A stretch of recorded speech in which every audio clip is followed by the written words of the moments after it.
Gajah Mada. Lahir awal abad ke-14 di lembah berantas di antara Gunung Kawi dan Gunung Arjuna.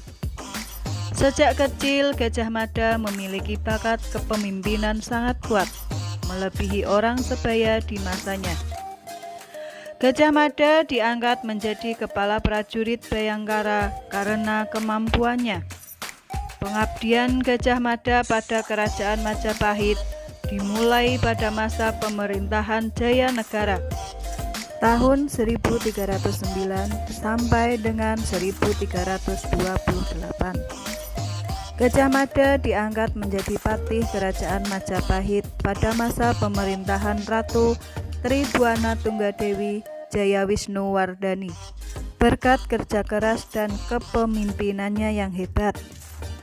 Pada saat dilantik menjadi patih, Gajah Mada membuat janji atau ikrar yang dikenal dengan Sumpah Palapa, yaitu bahwa Gajah Mada akan berpuasa, tidak akan pernah makan palapa atau rempah, kecuali telah mempersatukan pulau-pulau dan kerajaan-kerajaan menjadi satu, yaitu Nusantara.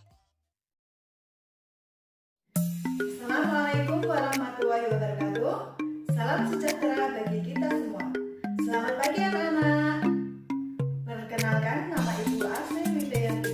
Bagaimana kabarnya hari ini? Alhamdulillah, luar biasa. Yes. Tentunya sehat-sehat semua ya anak-anak. Sebelum kita mulai belajar bersama kali ini, marilah kita berdoa menurut agama dan kepercayaan masing-masing. Doa mulai. Selesai. Patih Gajah Mada mempunyai cita-cita yang sangat tinggi, mempersatukan pulau-pulau dan kerajaan-kerajaan menjadi satu, yaitu Nusantara. Nah, kita harus bisa mencontoh apa yang dilakukan oleh Patih Gajah Mada dalam mewujudkan cita-citanya yang tinggi tersebut. Tadi kita telah menyaksikan video tentang Patih Gajah Mada. Patih Gajah Mada adalah seorang pemimpin yang hebat. Anak-anak, kali ini kita akan mempelajari materi kelas 4. Tema 6, cita-citaku, subtema 2, hebatnya cita-citaku, pembelajaran.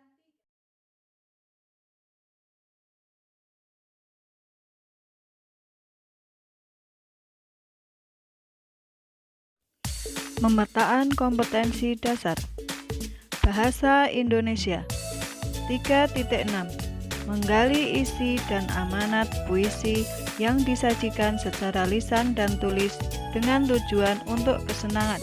1.3 Mensyukuri keberagaman umat beragama di masyarakat sebagai anugerah Tuhan Yang Maha Esa dalam konteks Bhinneka Tunggal Ika.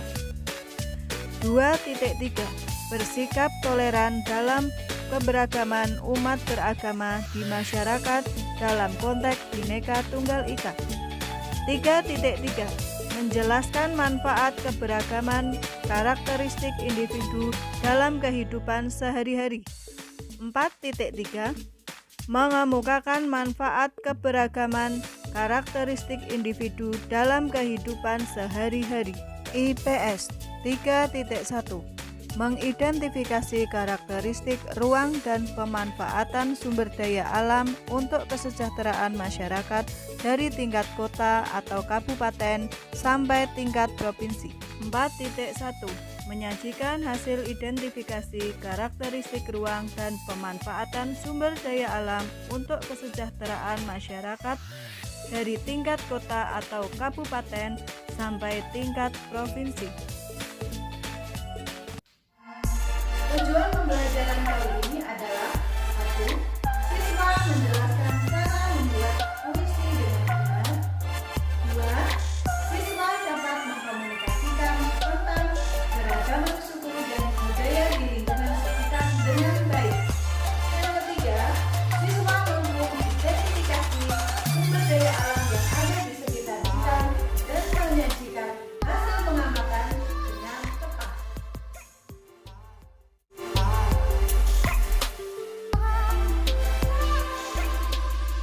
Perhatikan gambar di bawah ini. 1. Siapakah tokoh dalam gambar tersebut? Ya, tokoh tersebut adalah Patih Gajah Mada yang merupakan seorang tokoh besar yang mempunyai cita-cita yang sangat besar, yaitu menyatukan pulau-pulau dan kerajaan-kerajaan saat itu menjadi satu, yaitu Nusantara. 1. Apakah cita-cita Patih Gajah Mada terlalu tinggi saat itu?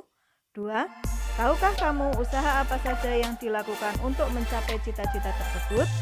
3. Tahukah kamu bagaimana cara Patih Gajah Mada mewujudkan cita-citanya? Mari kita bahas bersama-sama. 1. Patih Gajah Mada memiliki cita-cita sangat tinggi saat itu karena ingin menyatukan pulau-pulau dan kerajaan-kerajaan menjadi satu Nusantara. 2. Usaha yang dilakukan Patih Gajah Mada dengan melakukan sumpah palapa, yaitu ikrar atau janji tidak akan memakan palapa sebelum menyatukan Nusantara. 3. Patih Gajah Mada mewujudkan cita-citanya dengan berusaha keras menaklukkan seluruh Nusantara ketika diangkat menjadi Patih Majapahit. Cita-cita besar Patih Gajah Mada. Gajah Mada diperkirakan lahir pada awal abad ke-14 di lembah Sungai Brantas di antara Gunung Kawi dan Gunung Arjuna. Ia berasal dari kalangan rakyat biasa, bukan dari kalangan keluarga kaya ataupun bangsawan. Sejak kecil, dia memiliki bakat kepemimpinan yang sangat kuat melebihi orang-orang yang sebayanya di masanya. Konon, dia terus menempa dirinya agar dapat masuk ke lingkungan pasukan kerajaan. Gajah Mada yang memiliki arti gajah yang cerdas, tangkas, dan energik memulai pekerjaannya sebagai anggota prajurit Bayangkara. Karena kemampuannya, ia pun diangkat menjadi kepala prajurit Bayangkara dengan tugas memimpin pasukan pengamanan dan pengawalan raja. Pengabdian Gajah Mada pada kerajaan dimulai pada masa pemerintahan Raja Jayanegara pada tahun 1309 sampai 1328.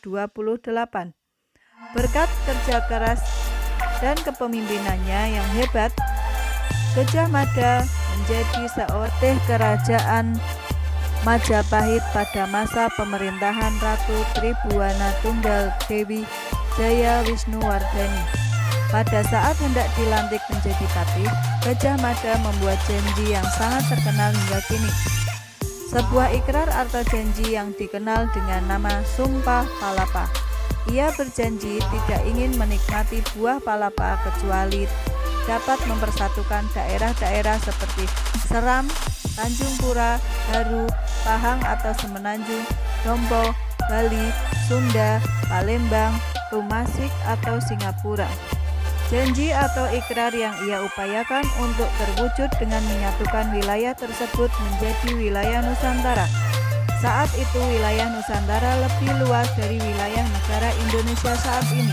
Saat ini wilayah Nusantara meliputi seluruh semenanjung Melayu atau Malaysia dan Singapura, Sumatera, Jawa, Kalimantan, Sulawesi, Sunda Kecil, Bali, Maluku, Papua hingga wilayah Darwin atau Australia. Berdasarkan bacaan di depan, lengkapi peta pikiran berikut ini. Berdasarkan bacaan di depan, lengkapilah peta pikiran berikut ini.